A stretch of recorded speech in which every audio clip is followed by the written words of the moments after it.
standing around for a long time in line in the rally before the event happened, so you could read it. And most people are very happy to have recommendations for judges and other things. Yeah. And in fact, if we do it again, I would put in our endorsement sheet to say, like, you know, Ted Lieu, other. Ted was on our endorsement sheet. Okay, well, I think that there were some, you know, some things, some people who we just didn't bother putting on there because they were like no-brainers to us. But for somebody who doesn't know who they're voting, you know, who to vote for at all, we should have had that. That's what I'm. Okay. There's a, well, is our sign sheet? Yeah, make sure to sign it if you have. Can I say something? Yeah, please. I am so impressed, and I think that we all One person. owe team effort, especially Betty and Jan, a big round of applause for the.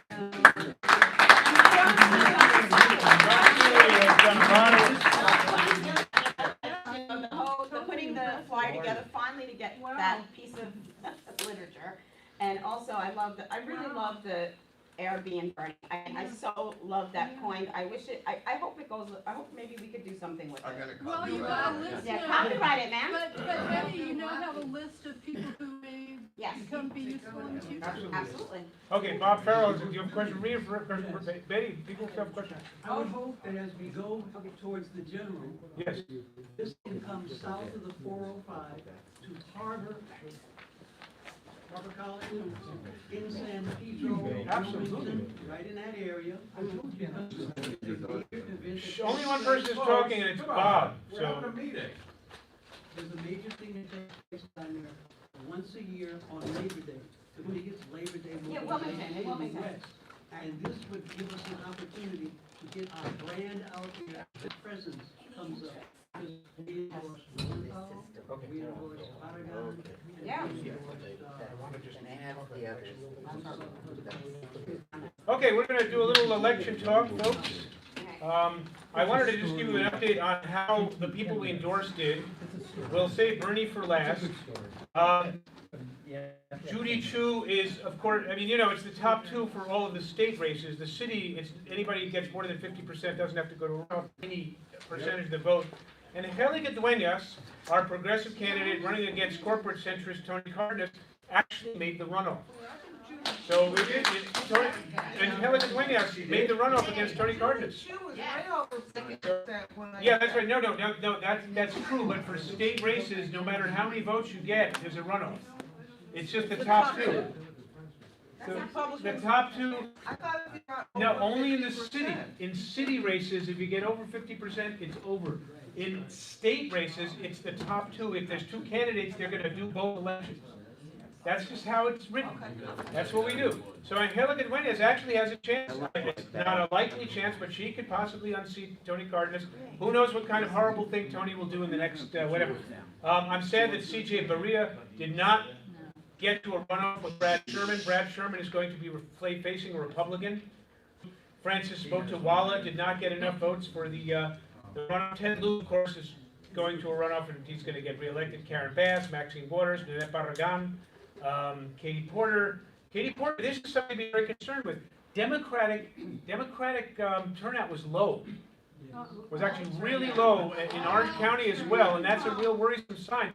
Katie Porter, who was running against a bunch of Republicans, only got 48% of the vote. Turnout was less than half of the 2016 primary, according to... Yeah, well, I mean, there were also a lot of voting problems that may have had an effect as well in Orange County and LA County. We're going to talk about that. That's why we have a special guest today. So, very big concern. Alan Lowenthal, Mark Hampa-Najjar was actually, I think, the main vote getter in that district. But of course, it's a very Republican district, and it looks like he'll be facing Darrell Issa for the seat that was vacated by Duncan Hunter, who's going to hopefully be spending some time in a striped garment pajamas or orange pajamas for a while. Okay, Anthony Portantino was unopposed. Henry Stern is going to a runoff. Laura Friedman, Adrienne Nazarian, Eloise Reyes. We did support Vanessa Tyson in District 57. Wait, how did Eloise do? Really well, but she's going to face an opponent, you know, and she'll win. Vanessa Tyson was somebody we supported in Orange County, did not succeed. Reggie Jones Sawyer is going to go to a runoff, but he's up against, he did not get as many votes as he really should have, and he's a great hero. He's a great legislator, and he was somebody bold enough and daring enough to stand up and endorse Bernie Sanders. So we're going to hopefully help him this fall. Maria Estrada is going to run off with Rendon, so that's kind of good. You never know, maybe it could work out. Patrick O'Donnell has made it through and will be going to run off. We voted for Measure R, Reform LA Jails, and that won. Okay. The district attorney's race, in spite of in spite of Jackie Lacey's husband pulling a gun on people, it unfortunately, well, right now, and there are still thousands and thousands of votes that have not been tallied yet. So right now, Jackie Lacey is at 50.69%. It is all of our hope that George Gascon or whatever gets enough votes that it goes to a runoff, because she needs to be accountable. She has been a woeful disappointment. On the Superior Court, unfortunately, some very bad justices got it. Some of our people, some of the good ones got picked. Steve Morgan got elected. Emily Cole got elected. But Clint James McKay was excellent. Timothy Rubin, Bruce Moss, and Annika Vaya Cole and Carrie Harper didn't get it, but Don Montalban did get elected to this court. So did Clint, it's hard to follow what you're saying, did Clint James McKay? Clint did not make it. Did not. And the thing about the whole court thing is it's ridiculous to ask people to vote for justices. It's just preposterous. On city council, Paul Krikorian won outright. Nithya Rahman is good. That's Martha Lee Thomas. Grace Yu is the one who made it to the runoff against, I guess it's Martha Lee Thomas. So David Rue is facing Nithya Rahman, we've supported Nithya Rahman. She's a wonderful housing advocate. She's great. So there will be a runoff. There will be a runoff between Mark Ridley Thomas and Grace Yu. We endorsed Grace Yu.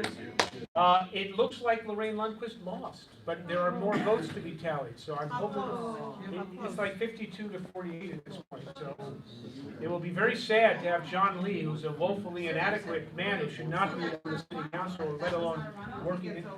Well, no, because there's only 2 candidates and he's got more than 50%. But Really, if they sent out you don't know how much smear. well, because big money interests wanted to prevent it from being on the city council. I mean, you gotta see the literature. They So Kevin DeLeon won outright with 53%. We're very happy about that. So the school board, George McKenna was unopposed. We supported him. Jackie Goldberg has won outright. Scott Spurlson is going to a runoff. We need to make getting them elected this fall a major priority so we do not cede our schools to the charter school industry. And on Glendale City Council, Dan Brotman made it. Unfortunately, Leonard Manukian did not, but the other 2 candidates, Paula Devine is kind of the candidate who's very corporate. She won, and the other seat was won by Artie what's his name, Kasagian. Anyway, he's actually very good, just never completed a questionnaire. So there are at least going to be 2 good Glendale City Council people. And Glendale School Board, Nari Nahabadian won outright, so that's great. So I just want to say a few things about Bernie. Or maybe do we want to have Greg do his thing and then we can talk about Bernie? Are people okay putting off the Bernie thing for a little later? Yeah. Go for Greg! We can feel the burn a little later, so let's go to Greg. So let me see what I'm supposed to introduce. And by the way, I think I've got it. There's supposed to be a mic for me here where I, yeah. Isn't behind your Oh, computer? here it is. I can do it from here, right? Let's see. How about right over here? Okay, I'll go up here and do it. Okay. Yeah, that's better, thank you. Okay. It's about optics, my friend. So, here we go.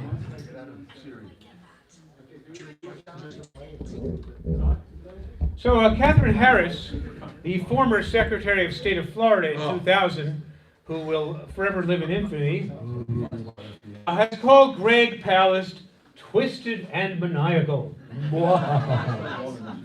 But The Guardian called him the most important journalist of our time. Greg Palast has written 4 New York Times bestsellers, including The Best Democracy Money Can Buy, now a feature documentary. He's brought a few copies here tonight for people. Palast, an economist and statistician by training, has been investigating vote thievery for 20 years. As an investigative reporter for Rolling Stone, BBC Television, and now The Guardian USA. On Monday, The Guardian published the results of Palast's investigation of vote suppression in California, and now we're going to hand it to Greg, and he's going to talk a little bit more about all of that. So I hand it to you, Greg Palast. Let's hear it for Greg.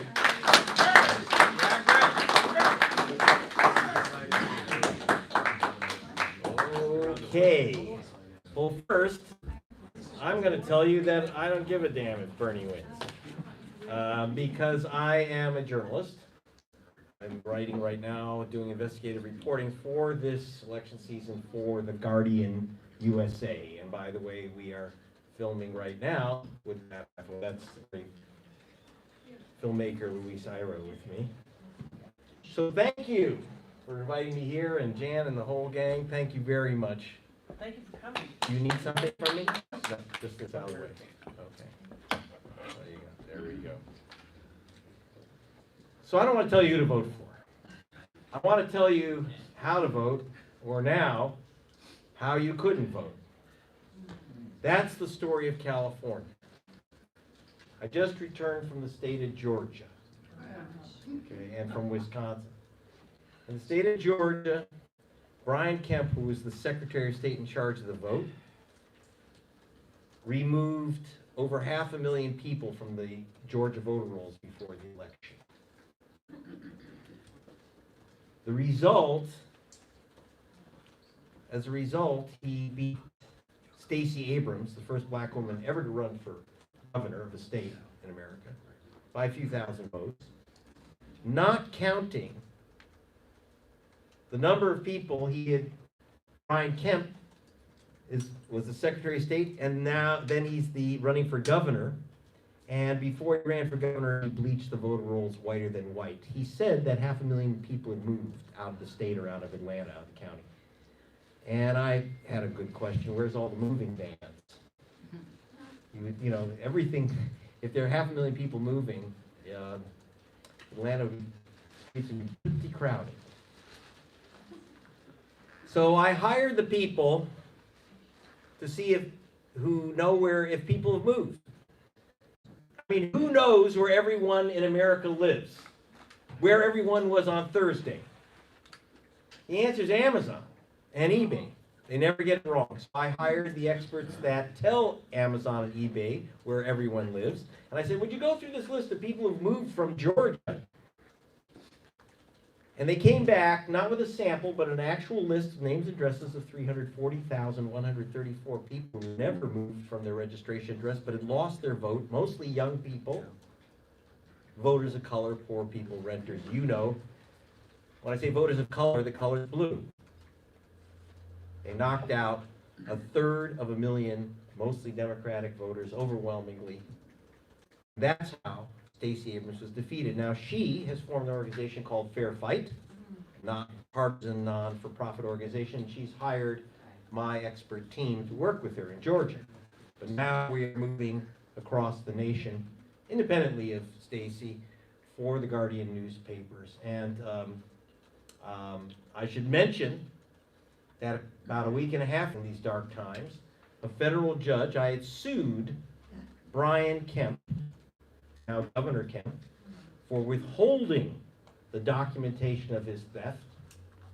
He moved to have my case dismissed, and the judge, without me even asking, and if you're a lawyer, you know the term sua sponte, she just said, you know what? Basically, she said, the governor's lying, Palast is telling the truth. I'm not only not going to dismiss his case, he doesn't even have to go to trial. He's won. Give him the documents, open your files, and by the way, pay him and his lawyers. Thank you. Favorite. But now, so I go around, I was in Wisconsin, Scott Walker. Just happened here in LA. Yeah, so Scott Walker tried to remove 250,000 people from the voter rolls.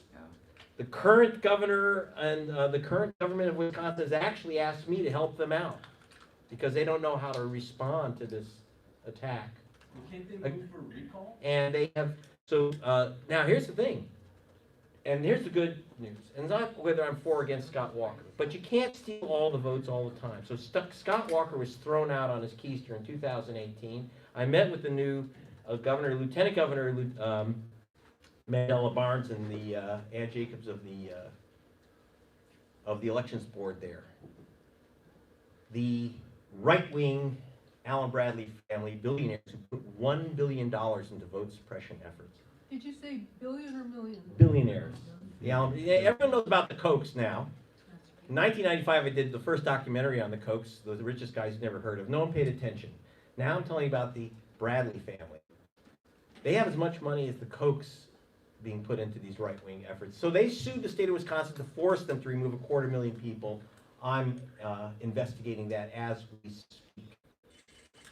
And by the way, if you want my book or my film, make a donation to our foundation. It helps pay for those experts now. So I'm going around the country and finding, whether it's Georgia, Florida, Wisconsin, you have generally GOP officials, secretaries of state, who've been figuring out how to bleach the voter rolls whiter than white, come up with every reason to remove or block voters of color, young people, Democrats. And that's why I come home to California and I am stunned. Because if you look at the raw numbers, just the raw numbers, there is no state in America which comes close to suppressing more votes, blocking more votes, deep sixing and eliminating more votes than the state of California, than the People's Democratic Republic of California, under the direction of our Catherine Harris, Alex Padilla, whose specialization is blocking the Hispanic Democratic vote. Now, how is this, how with mailing 3 million, I'll give you the exact number, why hold it back? 3,721,903 ballots were mailed out to voters without presidential candidates on them. 3.7 million ballots sent out without presidential candidates. Now, how does that happen? Because there are people in California who never would dream of voting for a Republican, but 5.3 million Californians, they vote Democratic in the general, but they refuse to join the party. So that they are NPP voters, or about 500,000 are independent voters. They think that makes them independent. What it means is that they've joined the independent party of George Wallace. But they think that they're independent. But you have 5.3 million people. No party preference, as they call them here, NPP voters. Now, NPP voters have the legal right to vote in the Democratic primary for president. Now, the #1 statistician in California on voting is a guy named Paul Mitchell of Political Data, Inc. So first, I try to get the data from this guy, Alex Padilla, who stonewalled me. I should mention I'm very happy as my associate is Jan's daughter, Terry, who has sent in who made about 12 phone calls to Alex Padilla and said the Guardian needs this information. I sent him information requests in 2018. We sent Freedom of Information requests, so I guess what we'll be doing is we'll be hauling his ass in federal court shortly. But we couldn't do it before the election. So,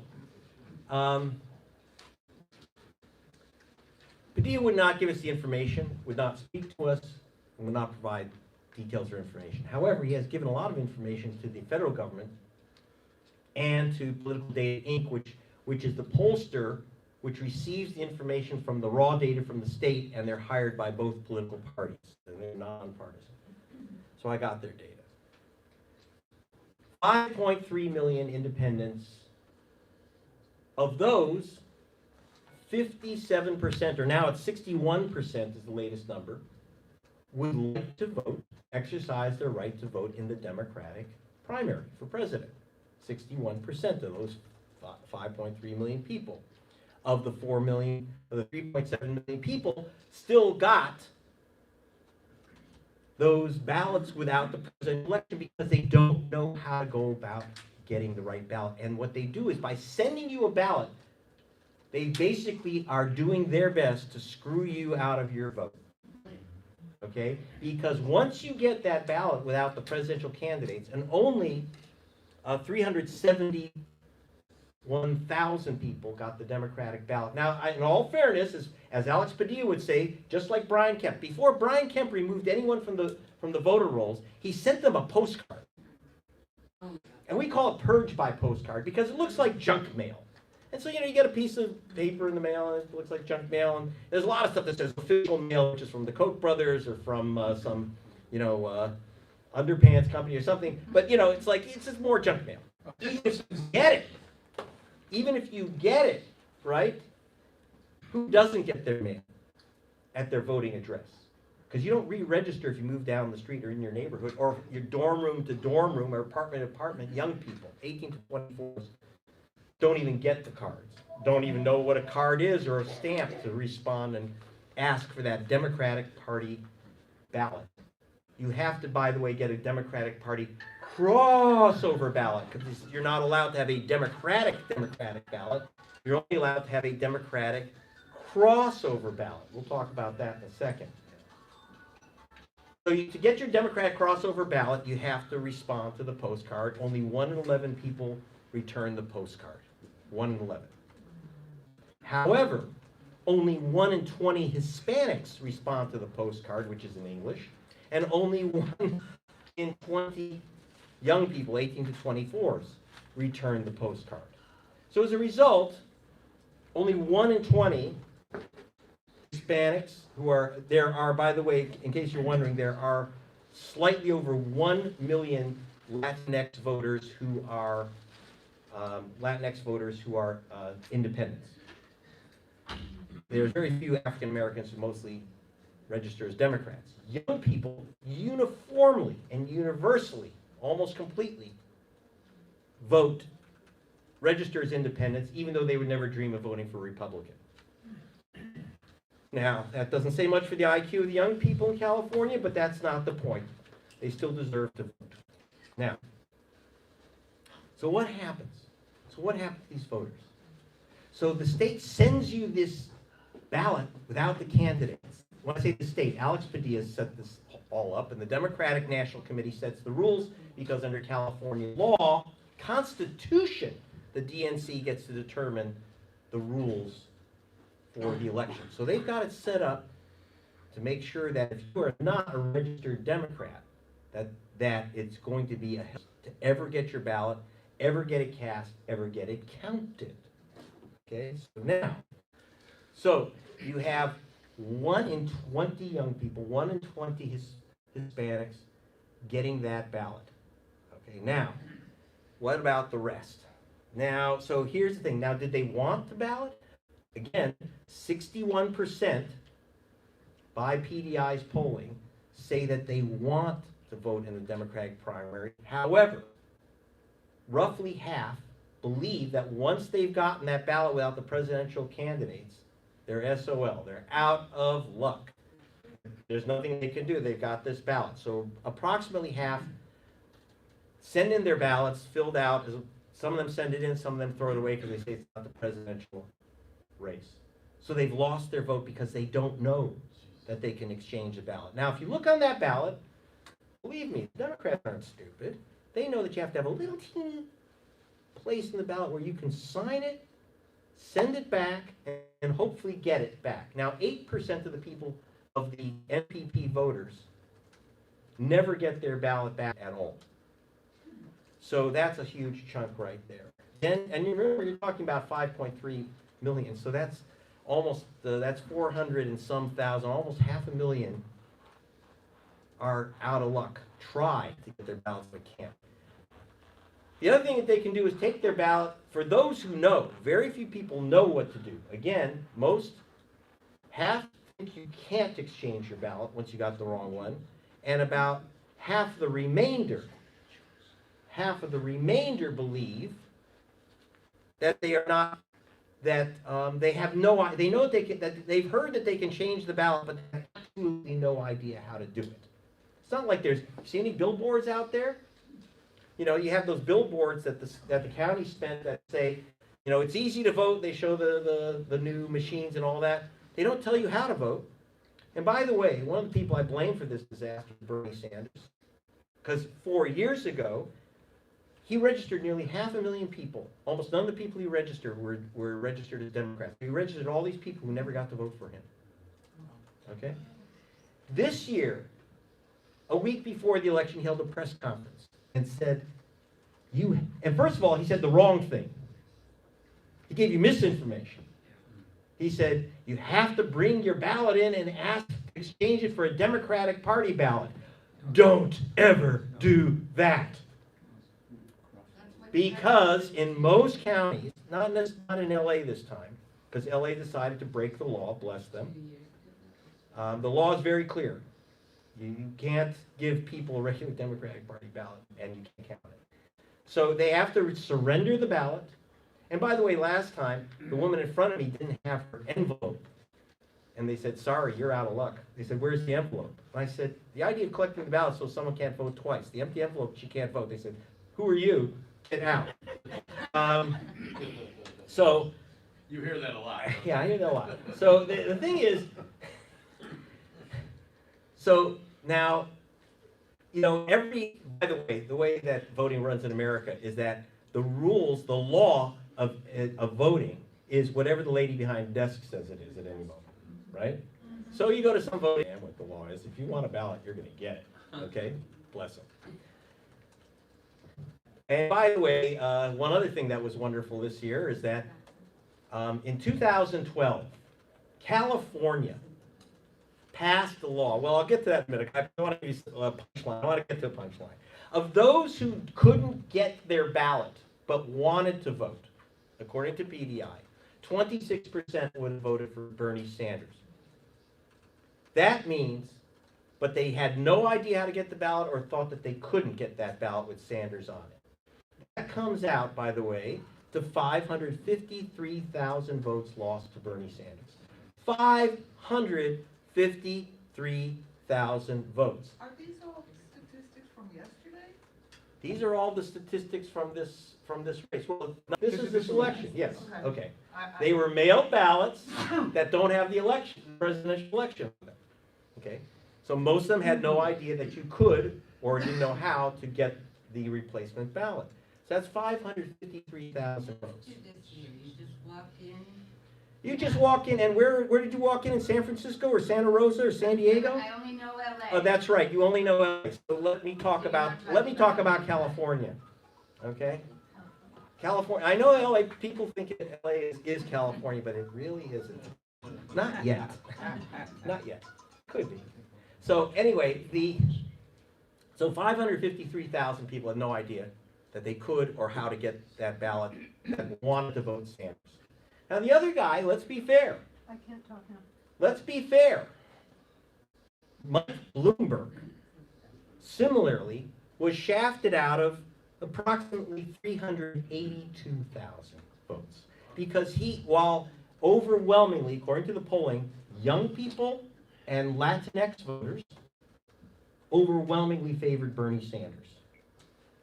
Older white independents favored Mike Bloomberg. Now, but this is perfect because Alex Padilla is completely impartial. He's for Joe Biden.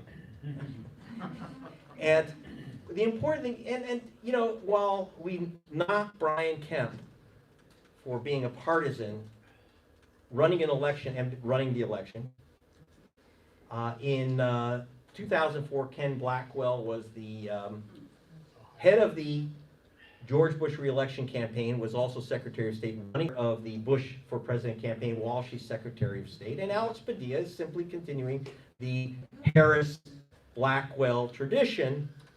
Last time he supported Hillary Clinton and made sure that she got that win.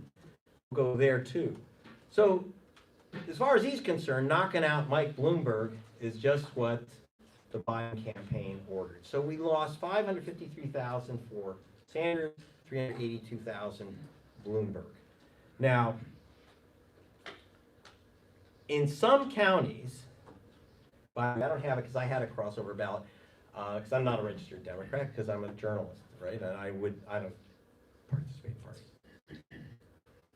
But in San Diego, Santa Rosa, many other counties, they've had a rule that if the voter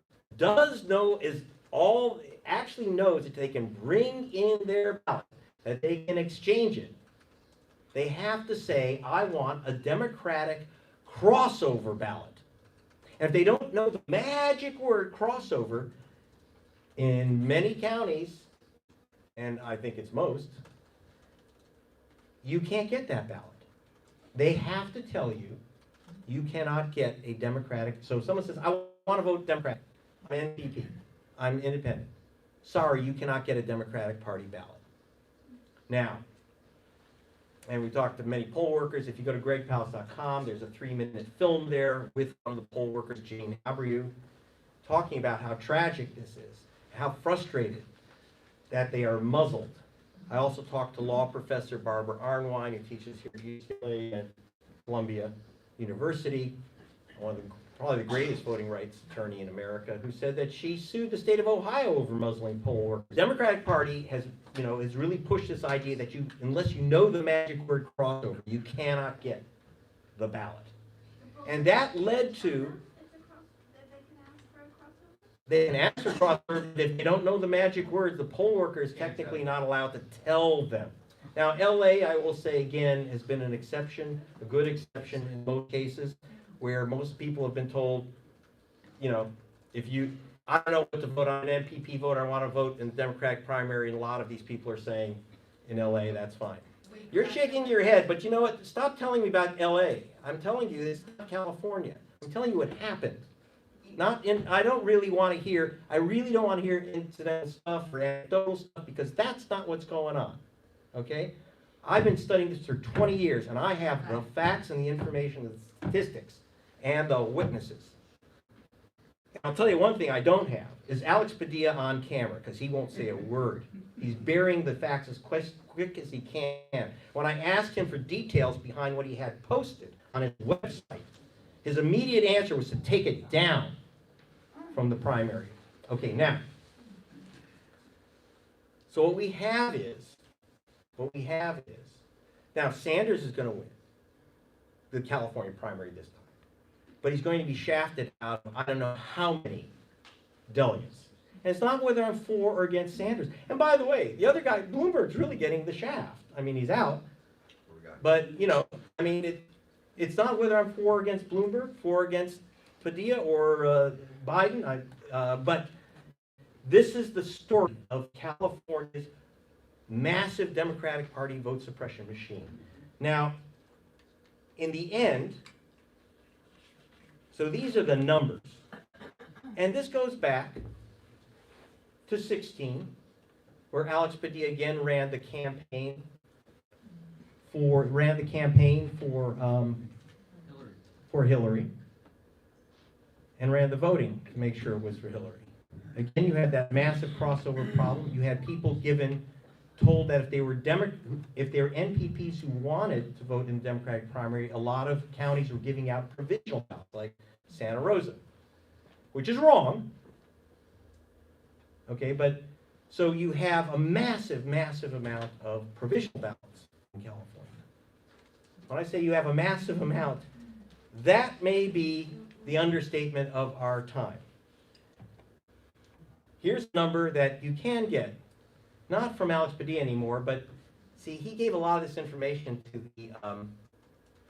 the Federal Elections Assistance Commission, even when he takes it off his website. In 2016, in the primary, there were 8.6 million ballots cast. Tally up the votes for president. It's a presidential primary. Now, I know a lot of people ran in just to vote for those judgeships. 7.3 million votes for president.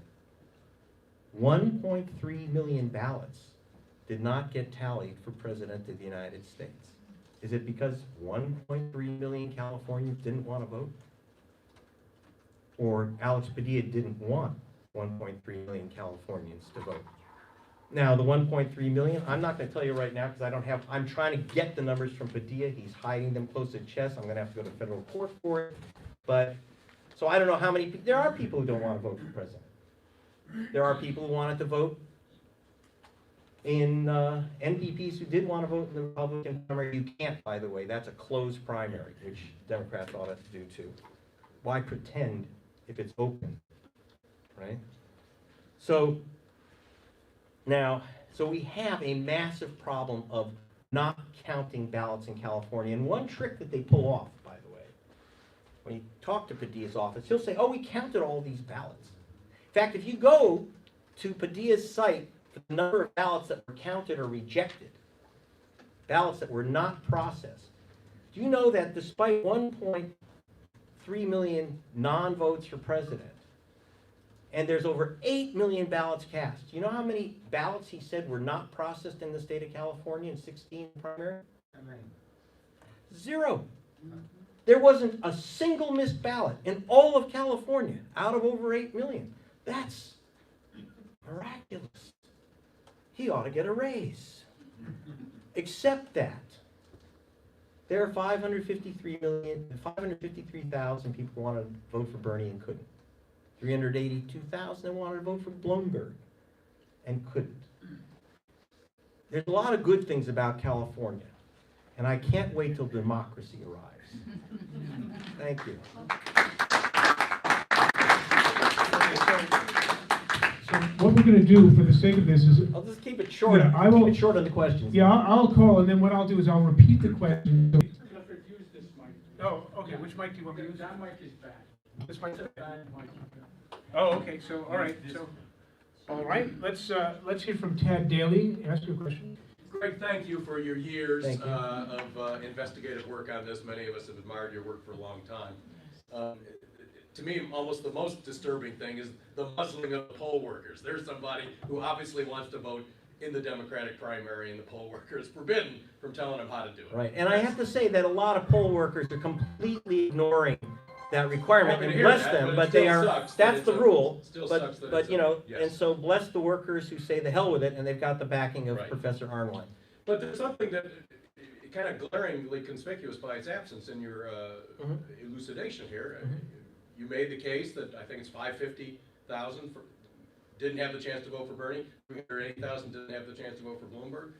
Surely there's some NPPs who wanted to vote for Biden. Why are Oh, you no, not no, no, mentioning there's, Biden there? no, there are, Because you Yeah, I did have, open yeah. by saying Padilla is doing this Well, in it's a order very- to benefit okay, Biden. And why there is it are- so clear that most of those MPPs would Okay. not have voted for Biden? let me see if I can repeat what was said, okay? I said that 553,000 NPP voters who had no idea that they could vote in the presidential campaign, in the presidential primary, would have voted for Sanders if they had the chance. That's not everyone who's NPP. Remember, there's 5.3 million NPPs. 382,000 would have voted for Bloomberg if they knew how or knew that they could. Okay, there are people.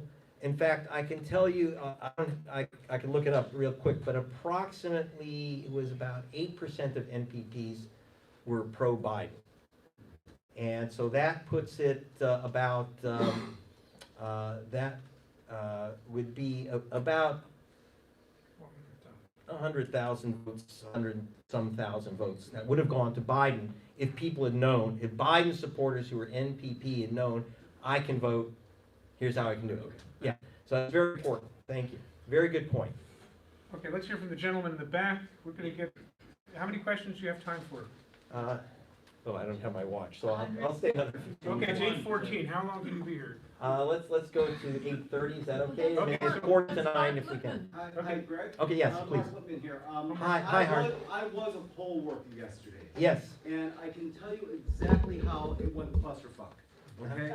At just before 11 a.m., the entire system crashed, and the poll books that were connected to the internet were no longer connected to the central system. So it forced us. I know this is at the Santa No, Monica polls collapsed. this was throughout LA County. LA had a complete Yeah, collapse yeah. of the new system, And right? what happened is that it forced us to make every single person that came in from 11 a.m. to 7:30 p.m. a provisional ballot. Well, the system made us so we had no option. when I complained about giving out provisional ballots, the county supervisor that came in pulled me aside and said, don't you dare say that provisional ballots don't count, and if you raise a fuss, we'll have you arrested. Oh, so in other words, they're muzzling you for telling the truth Yes. about provisional Yes, ballots this in is California. This is exactly what happened. And what they did was they're creating a system that changes the rules every election. So you catch up to the rule, and then they change the rules so you have to find out what the loophole is again. I'm very concerned about the mass breakdown because also there's something else too. I said, okay, what he was saying, thank you for that report from, and I want to make sure that people understand that that was Santa Monica voting center. This was in Marina Del Rey. Marina Del Rey, well, Santa Monica was also a disaster, UCLA was a disaster. It was all over. So all over LA County you had a disaster with the new voting machines and machinery. Now why this is important and the long lines. Okay, I had a ballot. So if you're a regular Democratic voter,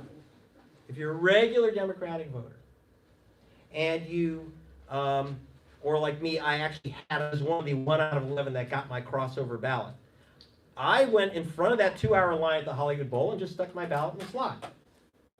So who was in these long lines? Who was getting the provisional ballots? It's again, the NPP, the independent, no party preference voter who wanted to vote, but then had to go through the whole rigmarole.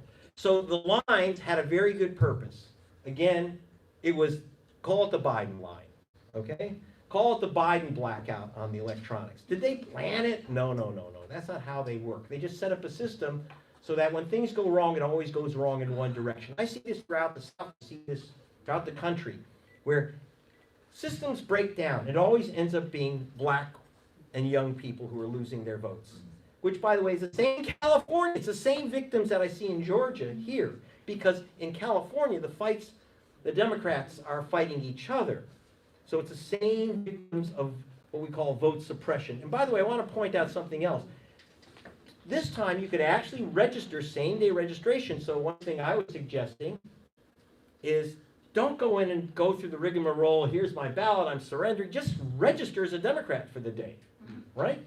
You can change it the next day, whatever. But the problem was the question that you could register the same day, there's a notice at the polls. Plus, here's the other thing that's very important to know. Same-day registration was passed by the legislature, signed by Jerry Brown, not this year, in 2012. Now, why couldn't they have same-day registration, like in many states? Because in order to have same-day registration, you have to have a system, a computerized system where there's a statewide polling book system, data system. Now, I know that Silicon Valley's in Alabama, so it took 8 years for California to catch up to Mississippi. Okay, Because so we don't have computers here. let's try to Okay. get some more questions in. The lady all the way to the back. Go ahead. Yes. Thank you so much. I have a question. How do we know, even if the numbers are given, about how many people even voted are valid? Because at the polling stations now, there is no public record anywhere. There is no list of who's voting. There's no list of who's registered. We used to be able to go in and check lists, right? Right. No list. You walk in, there's no paper. Everything is done on the tablets and the computers. So when they say these many people voted, how do we know? We don't know if the people that walked in there, if their votes ever got counted. Okay, so let's have it. I don't know. How do we know that the count that they give us is fair? I just don't know. This is one of the problems. I've asked Padilla, can you give me raw data? Can you give me access to the information? It's been total stonewall. Okay, So I just don't know is the answer. I don't want to say they've cheated because I don't know. I don't know. We want to try to get as many people in. We'll hear from Tom, then we'll hear from Kim, then we'll hear from Vince, then we'll hear from Will, and then we'll hear from Bob, and then we'll hear from that nice lady in the gray sweater. So go ahead, Tom. They got rid of civics in the schools. Yeah. And civics used to be helpful to all of this. So can we all push for civics back in the school? That's number one. Number two is the guy who's running it, Dean Logan, was put in there by our recorder, and he didn't even have a degree at the time. This is the largest voting place in the country. Okay, I wanna suggest that we ask questions of Yeah. Greg, because we. Because you're gonna have a discussion later, but while I'm here a few Yeah. minutes, But, okay. the answer is, did I you don't- get to the supervisors? That's what I wanna ask. The issue is, I tried more information from Dean Logan again. I know it sounds weird, but it's hard to imagine, but LA is one of the best places. Next. Okay, Kim, I was just gonna say, I mean, because the counties all run their own election. My understanding is from Judy Alter, who many people know here, she swears that they count the provisionals in LA County. Well, okay. The question is, It's afterwards. the question is, Before they vote. regarding, Also, the QR code. I wanna know, I mean, this QR code is literally unreadable with a QR reader. I tried to read it and it's provisional. I mean, it's proprietary. Right. Why on earth do they need a? There's two things. There's a- I there's don't a- know, but I'm just trying to get it out. okay, there's two questions. One is, we have a proprietary, proprietary QR codes. I don't know enough about this system, so I'm not going to comment on it. No, it's just something to keep in mind. Provisional ballots are very controversial. In fact, I'm to blame for the provisional ballot, because in 2000, when I came up with, that black people were being removed by Catherine Harrison, the voter was 94,000. She said that they were felons who couldn't vote in Florida. That elected George Bush as president. So the Congressional Black Caucus said we needed something where if someone says that their name's been removed from the voter rolls wrongly, they still get a chance to figure out how to vote, a fail-safe. And so they created a provisional ballot. So the Black Caucus won the right to have a provisional ballot if your name is missing or there's a problem, you don't have the ID, whatever. They got the right to the provisional ballot, but they never got the right to get it counted. There's no rule on counting provisional ballots, and so they don't get counted in substantially. Now, how many don't get counted? First of all, who knows how many provisional ballots are cast in California? you do. Nobody. It's, wait, don't tell me, that show. This is the quiz part of the show. If you get this, if anyone gets this right within 100,000, you get a free DVD. How many provisional ballots? Dean Logan took it off for the last time. 4 million. 405,000. 2 million. 1.2 million. You got the correct other side of it there. I'll give you the number for the 2016 general election. That's pretty good. 1,307,190. Is that about 20%? That's 1.3 million votes. Well, no, we have about 9 million voters in general. So, but it's still, but that's a lot of voters. 1.307 ballots. Now, to put that in perspective, we're a big state, but that's over half of all the provisional ballots in the United States of America. So all other 49 states, including Georgia and Florida and all those vote-stealing states, do not add up to California provisional ballots. And I've heard all kinds of rumors, oh, your ballot gets counted, it doesn't get counted. Most get counted, but I'll tell you how many. 8, okay, I heard 80%. Any other bids? You lost the DVD. Anyone else? I would say half of them get counted. 20. That's pretty good. Okay, the answer is, it's, in the last election, it was 69%. Now you might say, well, that ain't too bad, except for one thing. I heard that number, 405,000. That's the number of provisional ballots which were not counted. Almost 500,000 Californians. And by the way, that's more than half of all the rejected ballots in the United States. And that's not small. Now, that's the general. There's a bigger problem in the primary, and Logan will not give me the numbers. Okay? That's a secret number, because he doesn't want you to know that, because then you would say, wait a minute. What happened here? And I'm going to tell you something else. Okay? I wrote a story questioning, well, what about all the uncounted NPP and rejected NPP, no party preference voters back in 16? And PolitiFact says, oh, that's all baloney. There's no way that Sanders could have won in 2016 because, and the Washington Post said, Greg Palast, wait, let me get the words right. Respected investigative reporter Greg Palast, I quote that all the time, has lent his name to conspiracy theories that Sanders won the 16 primary. Now, they said the only way that could be true, is if Sanders won more than half of those no party preference ballots. So I decided to look it up, and here is the Golden State poll, right? They said Sanders would have won, but only if he had half of those uncounted NPP ballots. So according to the Golden State poll, 50, yep, okay, let me get the exact number here. 67% wanted Sanders and 27% Clinton, more than 2 to 1. So if you counted those votes, by the way, I'm not saying Bernie would have won the nomination, but he won California. Greg, can we have a couple more questions? Okay. Let's hear from Vince, we're gonna hear from Vince, we're gonna hear from Will, Bob, and the lady with the gray sweater, and that might be all we have time for. Okay. Questions? Yeah, that's plenty, I gotta check, because I have a deadline. Okay, so let's hear from Vince. In drilling down into the data. Yes. Have you looked into 18 to maybe 30-year-olds who got no provisional ballots but were registered as Democrats and got kicked off the Democratic roll, got a no provisional ballot, didn't get a chance to vote in the presidency because they didn't know it and thought they were still registered as Democrats? I'm trying to get the number. Okay, let me repeat what you just said. What about the kids who registered as Democrats, a lot of young people. I was in line yesterday, and I met several of them. People who said, I was a registered Democrat, and then I suddenly got a Republican or an NPP ballot. So I'm asking Padilla, can you give me the numbers? And again, he's stonewalling, so I don't know until I get the numbers. I don't know. I just anecdotal. Keep that in mind when It's you just look at the at the moment it's anecdotal. Another thing is the I'm sorry, I'm gonna add, another thing is that voter thing. Yes, the motor. They were just prompting people for NPP, so these young people that just getting their license register, and they do NPP, and that was a big problem in 2018. By the way, the motor voter in California is a complete It's a complete mess. I think it's my fault. It's still out.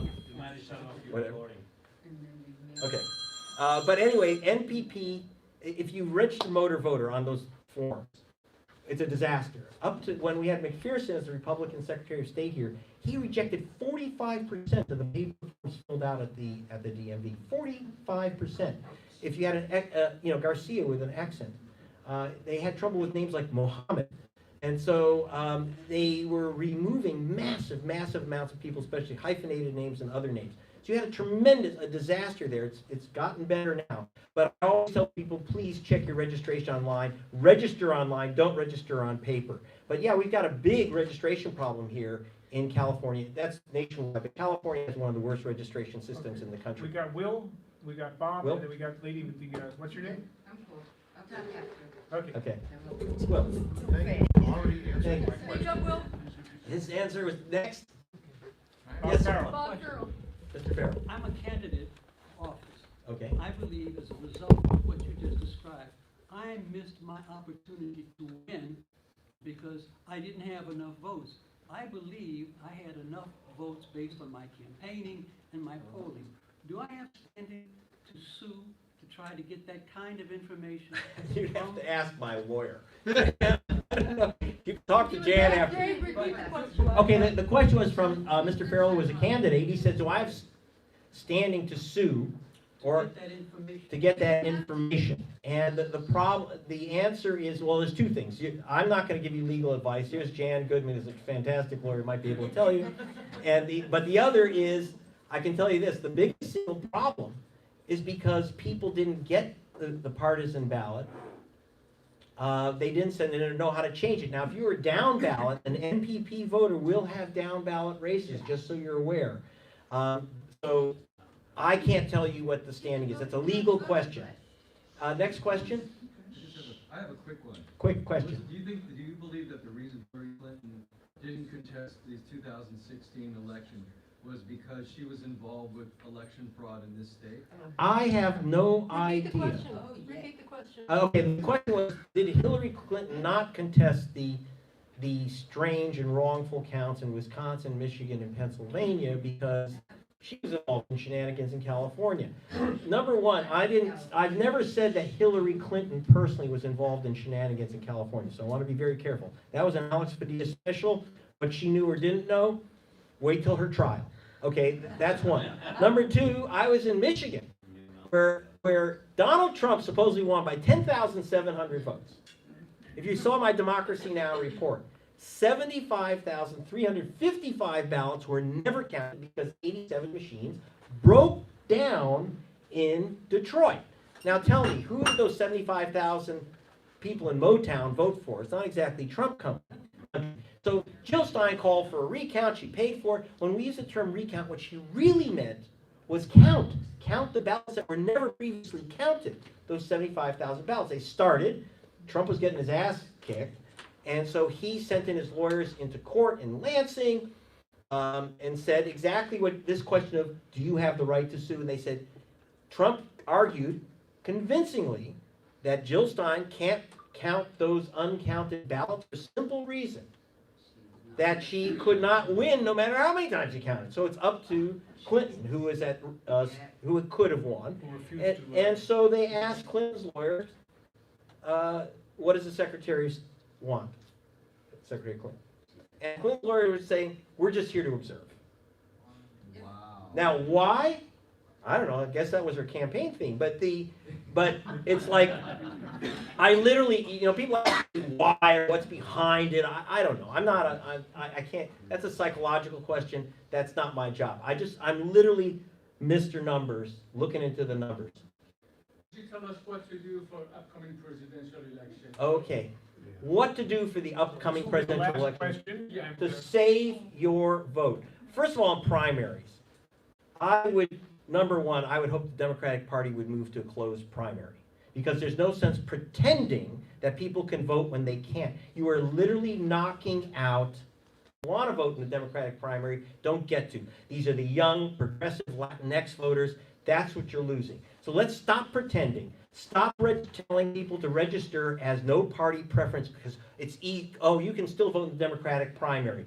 Not if Alex Padilla has anything to do with it. So let's close the primary, or tell people register as a Dem if you want to vote in the Democratic primary. I'm not saying you should be Democrat. I'm saying if you want to vote in the Democratic Party's primary and pick their candidate, then become a Democrat. I'm sorry. I actually think even Tom, my partner Tom Hartman, I do a weekly on his radio and TV show. He's strongly for closing the primary in California, and he's very, one of Bernie Sanders' closest friends, but he said this is nonsense. So protect your vote in the primary. The second thing is check your registration online. I checked mine a few months ago, and it said Gregory Palast, that's my full name, and it said no such voter. Wow. And so I re-registered. And so I didn't think that Alex had it out for me and said, get rid of that Palast guy. I'm just saying this is what happens, okay? So please tell everyone, check your registrations, vote early, so if there's a problem, you can redo it, and explain to people how this system works. Obviously, in the general, you don't have the same problems, but remember, it was in the general that California had 407,000 ballots, provisional ballots rejected, and that's ugly. Last question. Bring your mail-in vote. Yeah. Okay, that was the last question. Get a mail-in ballot. Wait, I got good advice. Jan is my attorney, excuse me. Go ahead. Jan, come here. I defer to my counsel. Get a mail-in ballot and either mail it or walk it in. Avoid all of those lines. I prefer walking it in, because then it goes in a little box. But that's one big thing you can do, and you can tell other people to do that. And avoid the line, and avoid the breaking down machines. Right. Yes. And obviously, that's a very good advice, and I do recommend don't go postal, mail it in, and be very careful to we had the mayor of, the Democrats won the mayoral race in San Diego through a write-in, right? Donna Fry. And they disqualified, the Republicans successfully disqualified 5,000 ballots, gave the race to the Republican, because people did not fill in the bubble next to her name. They wrote her name in on the write-in line, but didn't fill in the bubble. So people who check mark, use red pens, pencils, you use pencils, you use a red pen, use a check mark, use an X, you just lost your vote. So So there is an advantage of these new machines in some ways, but on the other hand, and also, if you fill out that mail-in ballot, please, I can't tell you how many, literally tens of thousands of Californians lost their vote on the provisional, the mail-in, and the conditional ballots by not signing, and signed exactly as you registered. If you didn't, you know, it's nonsense. I was just in Switzerland. They let people vote. There's no registration. Right away, registration is another crazy ass vote suppression tactic, which ought to be eliminated too. But that's the next discussion some other time. Okay, I think So we're Carol Wells Okay. has a quick question, can she ask? One more question. The question is about signing your ballot. Mhm. Every year I've been signing the ballot on longhand on paper. This time I had to sign on the tablet. It doesn't look like my signature. How many times do you do the credit card? It doesn't look like your signature. I said, this doesn't look like my signature. Redo it. If it doesn't look like your signature, it will be voided. I did it 4 times. I never could get it to look like my signature. Thank you so to gregpalast.com. Sign up. There's a sign-up sheet going around. If you put your email on it, I only bug you about once every 2-3 weeks. Here's the sign-up There sheet. you If are. you haven't signed up, please come up and sign up before you leave. Anyway, thank you, Greg Palast. Thank you.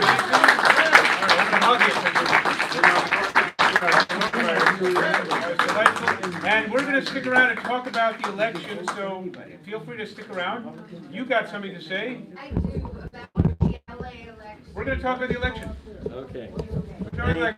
Let's give Greg a chance to clear everything out. Okay. Okay, and then we're, If please, Greg, please you come around. want to sell some of your stuff. If someone wants a DVD or a book, let me know. We're gonna take 3 minutes to let Greg sell his stuff.